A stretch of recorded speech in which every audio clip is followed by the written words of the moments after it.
And I think love. I think you just summarized it up. I think there's nothing more priceless, and that is so true. If you think about 9/11, the most important message everybody left, and everybody they spoke to, anybody that they taped calls, it was, "I love you." If somebody didn't reach somebody, the message they left was, "I love you." It wasn't, "Where's the checkbook?" or "Don't forget to pay the gas bill." It was, "I love you." Mm-hmm. I love you. And that's really powerful. We've only got a little bit more time, and I know everybody wants to ask you questions, but I want to ask you, because you've just shared so much wisdom, and normally I'm in there interrupting, but you've just shared such incredible, powerful, very emotional information with us today. But I want to talk a little bit about your company, Horizon. Oh, that. And what you, that. I know, and it is powerful what you share, but I think a lot of women here, too, you bring such incredible philosophy. So tell us about your business and where you see yourself going and what's happening at Horizon and what you do. I'll fast forward really quickly. When I left that consulting firm that was chaos, I was there for 5 years.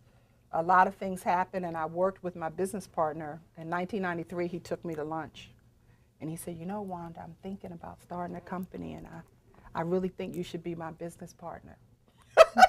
I'm sorry, because that's exactly what I did to him. I'm sorry, I don't mean to laugh, but you are mistaking me for someone who doesn't appreciate a check that clears every 2 weeks on a Friday. That's exactly what I said. And he tells me now his stomach dropped, and he said, "Oh my God, I hope she doesn't go tell anybody." I would never do that. So we sort of didn't talk about it. Every once in a while he would bring it up, and he left in 94, and he incorporated the company in July 1994. So we're 17 years this past July. And he would call me, "Wanda, this is what we're doing. What do you think about this?" We was him and his wife. And that one contract out of the DC HUD office. And I'm thinking, well, because I share, I'm very quick to share things. And he says, "Well, what do you think about bidding on this?" And I'm like, "You know what, I think we could win that because," and I'm speaking we, but I'm not his business partner. And I have people coming to me with the NBA basketball focus. They came with business cards with my name on it and letterhead with my name on it, and took me to a building on 17th and K Street. Had a floor on the high level with a corner office. Made a video for me explaining why I should be a partner in their Northeast business. But I never met these people face to face. I'm thinking, how do you want to be partners with someone you've never met face to face? That just didn't feel right. The money felt good. Oh my God. The money was good. When you see your name on letterhead, come on now.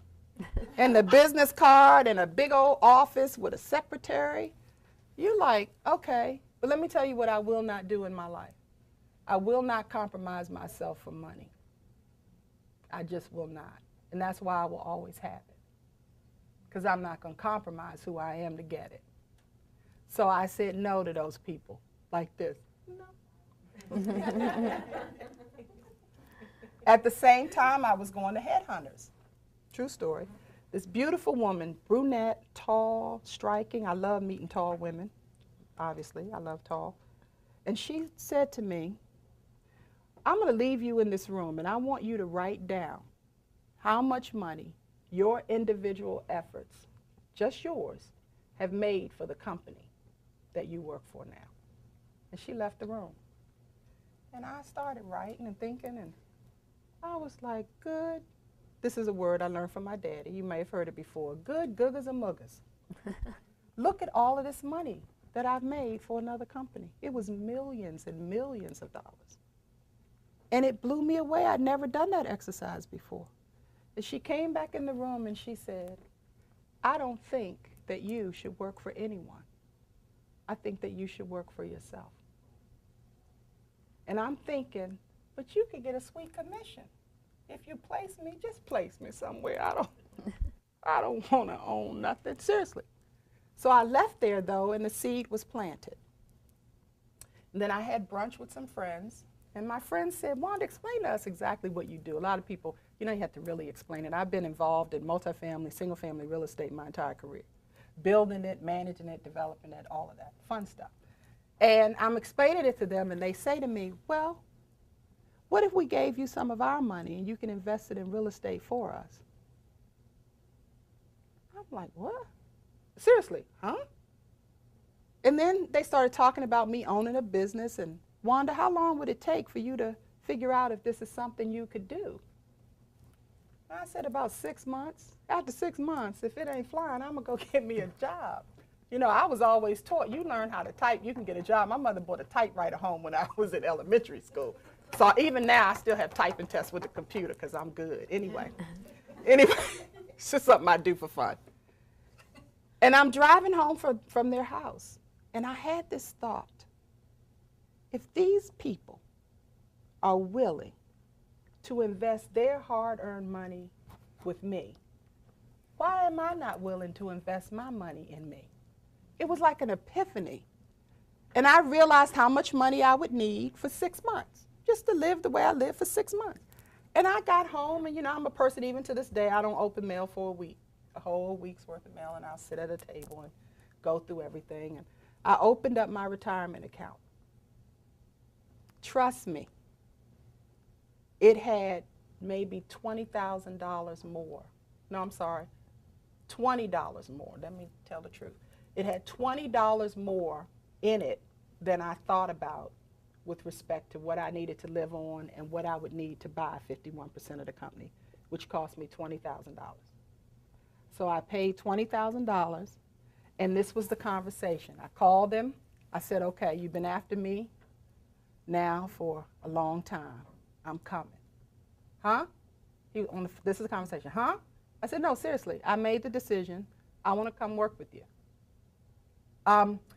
Can we meet for dinner tomorrow? I mean, I said, whatever you want to do, I'm ready to come. I said, but I have 2 conditions. And he said, what? I said, number 1, I have 3 contracts already. And I'm bringing them to the organization. The first one, I will keep for myself because I need to pay my bills. The other 2, I will bring to Horizon. He said, what's the second condition? I said, I have to be in charge. What did I tell you all earlier? I have to be in charge. People are telling me I should own my own business. People are telling me, coming to me with all of this stuff and 6-figure salaries, and they haven't even met me face to face. Why am I not going to be in charge?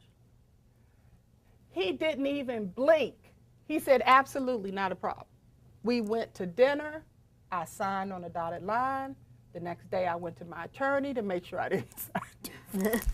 I think you're supposed to do that differently, but okay. You know, you got to learn. I think attorneys love you when you come in and go, oh, by the way, I need to review a contract. Oh, I already signed it. Yeah. But everything was in order. Everything was great. And now it's 16 years later for me. And we've been on the Inc. 500 in 2002, which was 7 years after I came. And then we were last year on the Inc. 5000 for 2010. We've grown as much as 150 employees in our time. We've earned upwards of $60 million in that time. If someone had just come to me one day and said, this is what your life is going to be, I would have messed it up. You understand that, right? That's why we don't get to know everything. We have to have joy and watching life unfold. It's like a gift. Someone said this before. I can't give them credit because I don't know who. But you know, I loved Christmas. You know, I was one of those kids, we had 2 Christmas trees, one upstairs, one downstairs. You ran downstairs to get your Santa Claus stuff. Then upstairs was the stuff your parents bought, even though we know all of that was bought by them.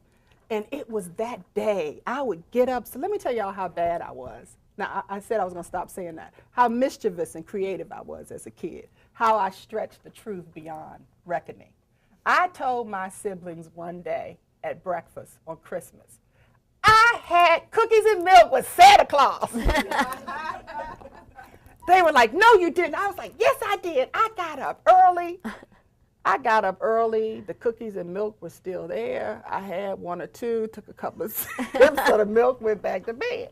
But I exaggerated. You know, I had cookies and milk. Of course, my parents knew I wasn't telling the truth, but they weren't going to say anything. So when one by one we started learning that there was no Santa Claus, every last one of my siblings remembered me telling that lie. But Christmas was great because I loved to unwrap. And my dad taught me, I used to be impatient with my dad because my dad, you put the gift in front of him. He got to read the card to Dad from Sandra, Wanda, Sam. Oh, that's nice. He'd slowly take it off the package, put it to the side. Then he'd turn it up like this. And then he'd slowly take this piece. No, I'm telling y'all the truth. This is my dad. he'd slowly take the piece off, and then he'd do this, and turn it around, and he'd see if he could shake the package out, and if he couldn't, he'd go to the other side. And you'd just be sitting there going, it's a sweater, it's a sweater. Just open it up. But what I learned from that was, that's how you unwrap life. Don't get impatient with it. Just sort of take it off, piece of tape at a time. You know, read. Be grateful for who gave it to you. Be thankful. You know, this life was our first and most precious gift. Always be thankful for it. And just let life just unwrap slowly. That's when you get the best out of it. Nobody wants a cake that ain't all the way cooked, so don't eat any of mine. But, you know, when you bake a cake, you don't want to take it out. It looks all pretty. You put icing on it and everything, and then you cut it, and it's gooey on the inside. I don't want my life like that. I want my life fully cooked. I want it to be tasteful and good. And if it takes a while for that to happen, I want to be more patient and just let life unfold. Enjoy like today. I'm just enjoying myself. You know, I say my prayers, and that's the end of it. You know, Oprah said on her when she was leaving her show, I finally saw it the other day, and I laughed out loud because she always talked about what she says before she goes on stage or before she does an interview. It's the exact same thing that I say. That's why I love her so much. I've been saying it for years, and it's always simply this: God, it is in you that I live and I breathe and I have my being. Whatever I need to learn today, and this is the rest is mine, teach me. Whatever I need to teach today, allow me to do it. Whatever I am to receive, let me get it and recognize it, and whatever I am to give, let me give it freely without condition or reservation. God, it is in you that I live and breathe and have my being.